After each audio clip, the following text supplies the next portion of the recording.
Hey there! Stay logged on to your number one award-winning online radio station. Hafak Online Radio, the radio for the society.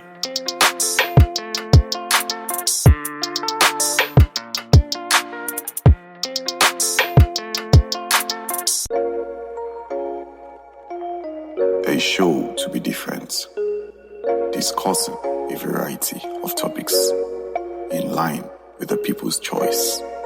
This is Assorted with Eustace on Hafak Online Radio.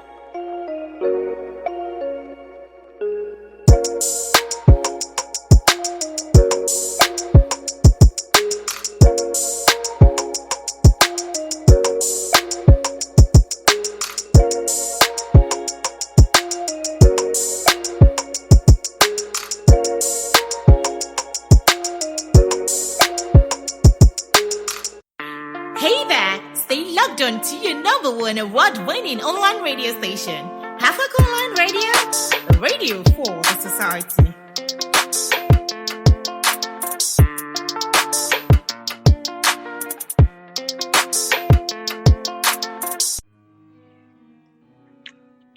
Hello everyone, welcome again. This is Assorted with Eustace and I'm your host, Eustace, and we are still on Hafak Online Radio. Hafak Online Radio, your number one online radio in the nation.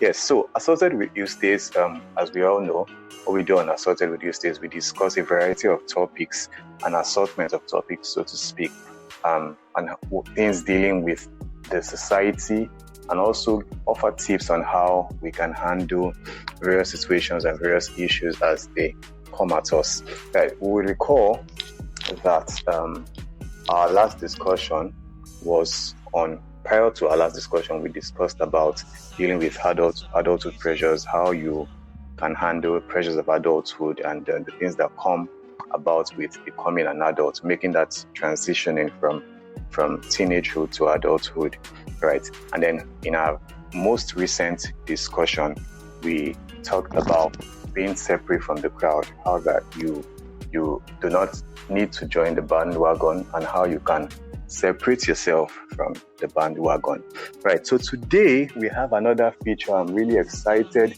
about today's discussion. Today we'll be featuring Mishay Ishola and we'll be discussing on the topic the beauty in association. The beauty in association. Mishay will be sharing her experience with us on how she utilized her network, how she mixed up with people from various walks of life. Because indeed, being separate from the crowd does not mean that you should become an island or that you do not need anybody. Mishay will be showing us how, yes, you need somebody. Yes, you may need someone who does not even appear to be someone whom you think you would need. And she'll be showing us the beauty in associating and utilizing your network. People have said indeed that your net worth is determined by your net worth. Your net worth, rather, is determined by your network. Yes. So, Mishay. Hi. Hello, everybody. My name is Mishay Ishola. A lot of people call me Mishay, but Mishay is fine too. I'm a student of Unilag in my third year. That's until Corona decided to force everybody to be dropouts. I'm in my third year, and that's basically the most important things about me. Is it? I mean, I know you, Mishay, and I know you have it. There's a lot to say about you. There's a whole lot about you. Well, so I open your secret right here, or you want to do it yourself? Okay, so aside that, I think I work for Hugo Tech. Hugo Tech is a tech company that is a startup that started like 2 years ago. What else?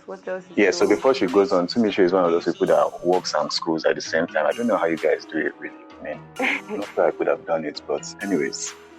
Yes, please go on. It's beloved. Mm-hmm. Yeah. So, that's basically, and I like anything tech, computers and new technology generally. It just fascinates me a lot. Basically. Yes. And to be sure, you also have a podcast series that you run, Gist and Chills. Do you want to tell us about that? Well, yes, I do. Okay, so I have a podcast that I run.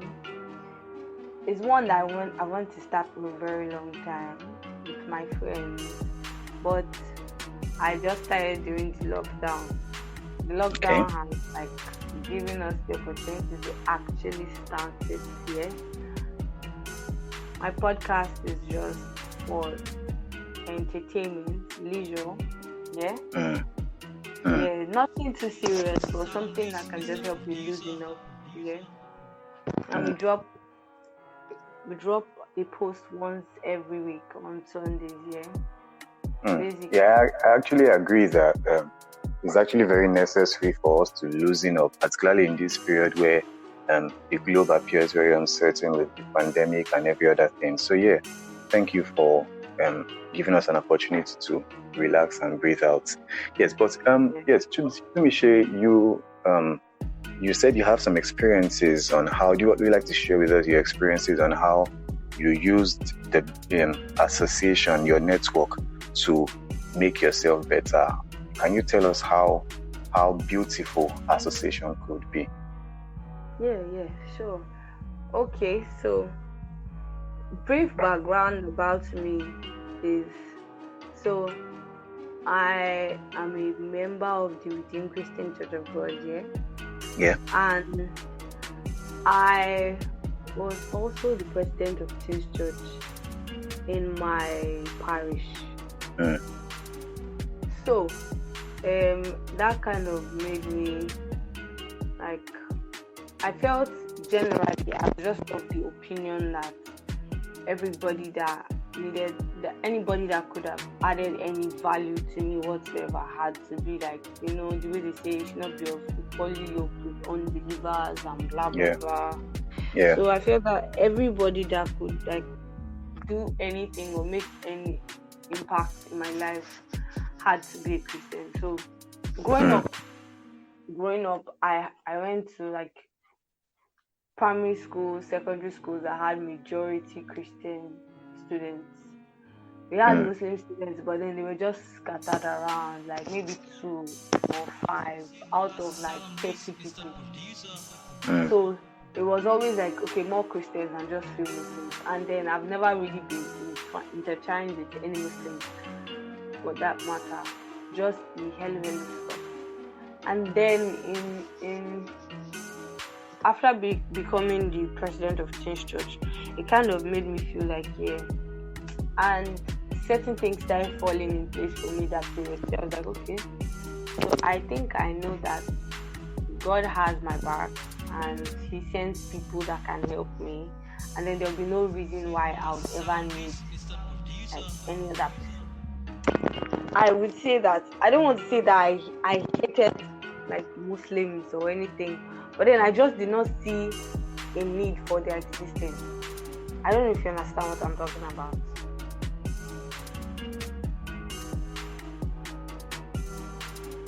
So I did not see a need for their existence. Hence the reason why I just continued to operate the way I was. Until one day I got admission to University of Lagos and I went to register my course. The very first day was there I realized that okay, so for a very long time, if you ask me, I felt that Christians outnumbered Muslims in Nigeria. Christians outnumbered Muslims in Lagos. So there's no big deal here. And I knew, because I have a sibling that studied philosophy, so I knew that there was more than just Christianity. I knew that there was, and from books that I had read, I knew that there was more than just Christianity, but I had never seen a need to understand the balance.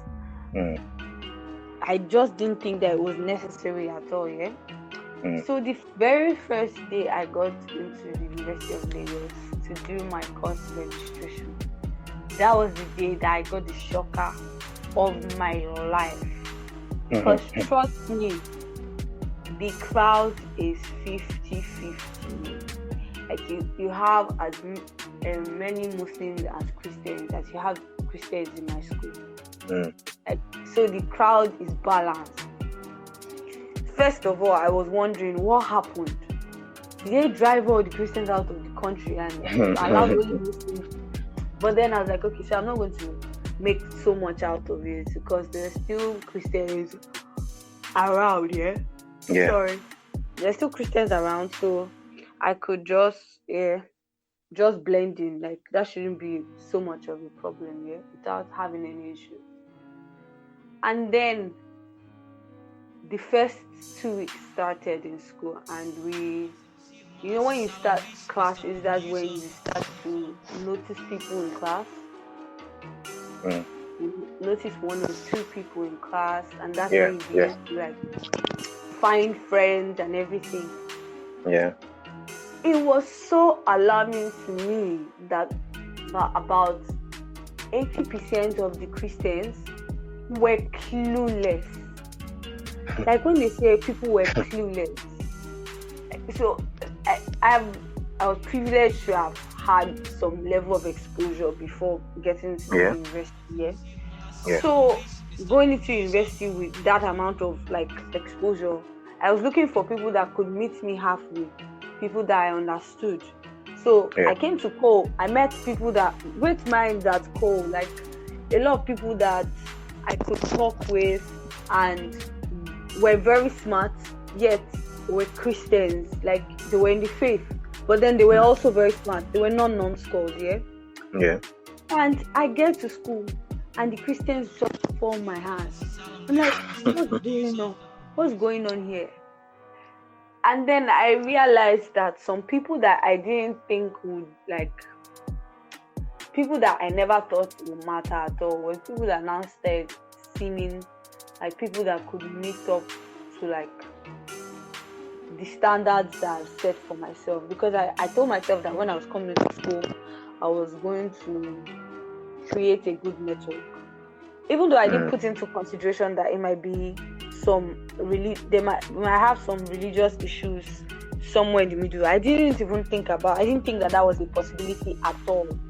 And if I'm being honest with you, I loathed the idea of like having all of those people around me, because I felt that we just shouldn't be like dealing with these kind of people. But then getting to University of Lagos actually made me understand and realize that that's not how it works in the real life. Yeah, you're going to meet people that are Muslims, and you're going to have to work with them. You're going to meet people that are atheists, and you're going to have to work with them. You're going to meet people that, like, a lot of different people. Now, what was not very easy from the beginning was where to draw the line. I used to get really pissed when they started to like question certain behaviors that or certain things that I did, question the rationale behind my faith and all of those things. It wasn't something that I had a problem defending. Yeah, I had to like go read up a lot of stuff. I found out about apologetics, people that defend their faith and all of those things. And then at some point I realized that okay, so it really isn't my job, but then my faith is something that is personal to me. And then I now started to understand that I needed to create those boundaries. Yeah.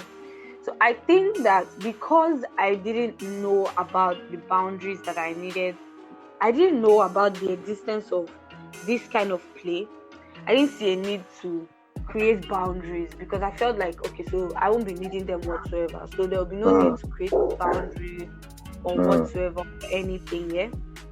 And I now started to develop the idea and understand that I needed to create boundaries between like kind of things that I would say. I'm like, okay, so I'm not going to pry into whatever it is that your faith is, except I see a need, because you know they say that we should always try to like evangelize every time we can.